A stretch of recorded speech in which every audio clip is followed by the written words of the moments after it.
ನಾವು ಮದುವೆಗೆ ಬಂದಿವೋ ಮದುವೆ ಕೆಲ್ಸಕ್ಕೆ ಬಂದಿವೋ ಅಂತಾನೆ ಗೊತ್ತಾಗ್ತಿಲ್ಲ. Welcome back. ಇವತ್ತು ಬೆಳಗ್ಗೆ ಸೂರ್ಯನ ದರ್ಶನ ಮಾಡ್ಕೊಂಬಿಟ್ಟು ಕೆಲಸನ ಸ್ಟಾರ್ಟ್ ಮಾಡ್ಕೊಂಬಿಟ್ವಿ. ಮಧ್ಯಾಹ್ನ ಊಟಕ್ಕೆಲ್ಲ ರೆಡಿ ಮಾಡ್ಕೊಂಡಿದ್ವಿ ಗುರು. ಇನ್ನೇನು ಮುಹೂರ್ತ ಆಗ್ಬೇಕಂತ ಹೇಳ್ಬಿಟ್ಟು ಕಾಯ್ತಾ ಇದ್ವಿ. ಆಮೇಲೆ ಊಟಕ್ಕೆ ಲೇಟ್ ಆಗುತ್ತೆ ಅಂತ ಹೇಳ್ಬಿಟ್ರು ಗುರು. ಅದಕ್ಕೋಸ್ಕರ ನೆಕ್ಸ್ಟ್ ಕೆಲಸ ಇದೆ ಅಂತ ಹೇಳ್ಬಿಟ್ರು. ಪ್ಯಾಂಟ್ ಗಲೀಜಾಗಿತ್ತು, ಹೋಗೋದು ಹಾಕಿಬಿಟ್ವಿ ಅಲ್ಲೇ. ನಮ್ಮನ್ನ ಬಿಟ್ಬಿಟ್ಟು ಇವರೆಲ್ಲರೂ ನೋಡಪ್ಪ ಭಟ್ರು ಮತ್ತೆ ಹುಡುಗರು ಸೇರ್ಕೊಂಬಿಟ್ಟು ಮೊಸರನ್ನ ಉಣಕತ್ತಾರ. ಈ ಬಿಸಿಲಿಗೆ ಅದಕ್ಕೆ ಮೊಸರನ್ನ ಹೊಡಿತಾ ಇದ್ರೆ ಒನ್ ಮಾರ್ ಅನ್ಬೇಕಲ್ಲ. ಹಾಗೆ ಸ್ವಲ್ಪ ಆಮೇಲೆ ಮೂರ್ತನ ಕೂಡ ಮುಗಿತು ಗುರು. ಆಮೇಲೆ ಸ್ಟೇಜ್ ಮೇಲೆ ಮದುಮಕ್ಕಳು ಬಂದ್ರು. ಊಟಕ್ಕೆ ರೆಡಿ ಮಾಡ್ಕೊಂಡ್ರಿ ಅಂತ ಹೇಳಿದ್ರು ಗುರು. ತೋಡ ಅಂತ ಹೇಳಿದ್ರೆ ಈ ತರ ತೋಡ್ತಾ ಇದ್ದ. ಇದೇ ಅಷ್ಟೇ.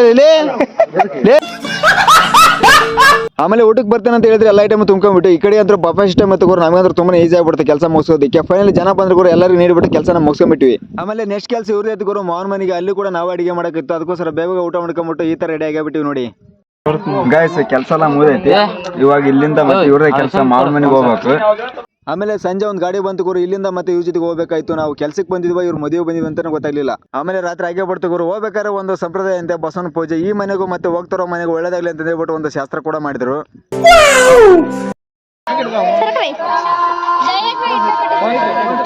ಓಕೆ, ಇವತ್ತಿನ ವಿಡಿಯೋ ಇಷ್ಟೇ. ಮುಂದಿನ ವಿಡಿಯೋ ಸಿಗುವ. ಬಾಯ್.